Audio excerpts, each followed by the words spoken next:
Bila dirimu rindu padaku, itu pertanda kau cinta padaku.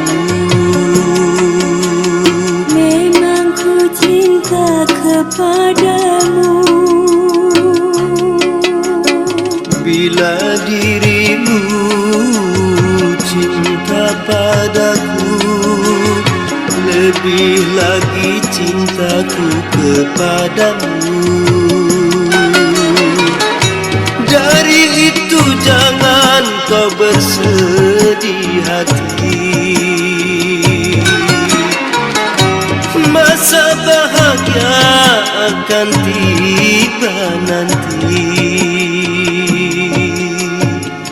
Ku dengar kau sedang jatuh cinta.